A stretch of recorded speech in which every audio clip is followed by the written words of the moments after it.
Audiobook summary presents. And Then There Were None by Agatha Christie.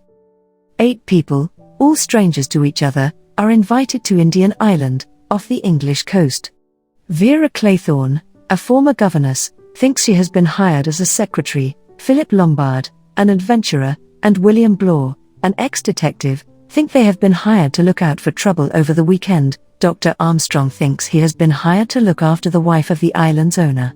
Emily Brent, General MacArthur, Tony Marston, and Judge Wargrave think they are going to visit old friends. When they arrive on the island, the guests are greeted by Mr. and Mrs. Rogers, the butler and housekeeper, who report that the host, someone they call Mr. Owen, will not arrive until the next day. That evening, as all the guests gather in the drawing room after an excellent dinner, they hear a recorded voice accusing each of them of a specific murder committed in the past and never uncovered. They compare notes and realize that none of them, including the servants, knows Mr. Owen, which suggests that they were brought here according to someone's strange plan.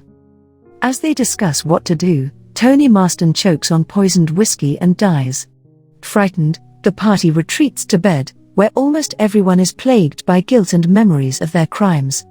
Vera Claythorne notices the similarity between the death of Marston and the first verse of a nursery rhyme, 10 Little Indians, that hangs in each bedroom. The next morning the guests find that Mrs. Rogers apparently died in her sleep. The guests hope to leave that morning, but the boat that regularly delivers supplies to the island does not show up. Blaw, Lombard, and Armstrong decide that the deaths must have been murders and determine to scour the island in search of the mysterious Mr. Owen. They find no one, however. Meanwhile, the oldest guest, General MacArthur, feels sure he is going to die and goes to look out at the ocean. Before lunch, Dr. Armstrong finds the general dead of a blow to the head. The remaining guests meet to discuss their situation. They decide that one of them must be the killer. Many make vague accusations, but Judge Wargrave reminds them that the existing evidence suggests any of them could be the killer. Afternoon and dinner pass restlessly, and everyone goes to bed, locking his or her door before doing so. The next morning, they find that Rogers has been killed while chopping wood in preparation for breakfast. At this point, the guests feel sure the murders are being carried out according to the dictates of the nursery rhyme. Also, they realized that the dining room table initially featured 10 Indian figures, but with each death one of the figures disappears. After breakfast, Emily Brent feels slightly giddy, and she remains alone at the table for a while. She is soon found dead, her neck having been injected with poison. At this point, Wargrave initiates an organized search of everyone's belongings, and anything that could be used as a weapon is locked away.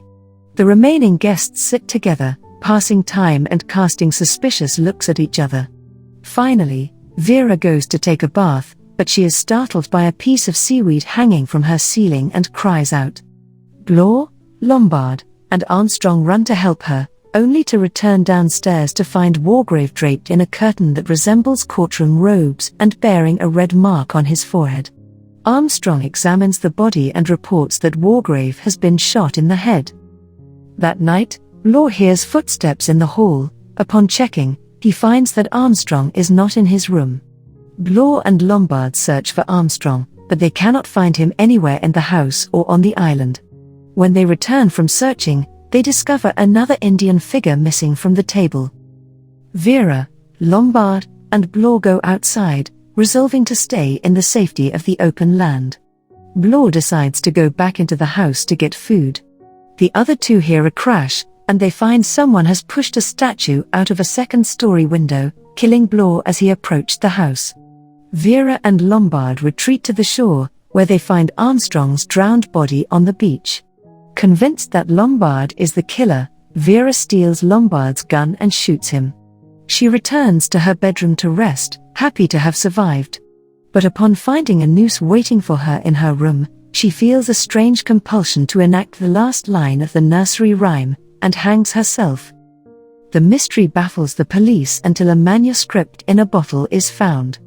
The late Judge Wargrave wrote the manuscript explaining that he planned the murders because he wanted to punish those whose crimes are not punishable under law. Wargrave frankly admits to his own lust for blood and pleasure in seeing the guilty punished. When a doctor told Wargrave he was dying, he decided to die in a blaze, instead of letting his life trickle away. He discusses how he chose his victims and how he did away with Marston, Mr. and Mrs. Rogers, MacArthur, and Emily Brent.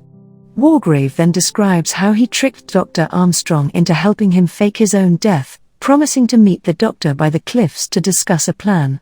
When Armstrong arrived, Wargrave pushed him over the edge into the sea, then returned to the house and pretended to be dead. His ruse enabled him to dispose of the rest of the guests without drawing their suspicion. Once Vera hanged herself on a noose that he prepared for her, Wargrave planned to shoot himself in such a way that his body would fall onto the bed as if it had been laid there. Thus, he hoped, the police would find 10 dead bodies on an empty island.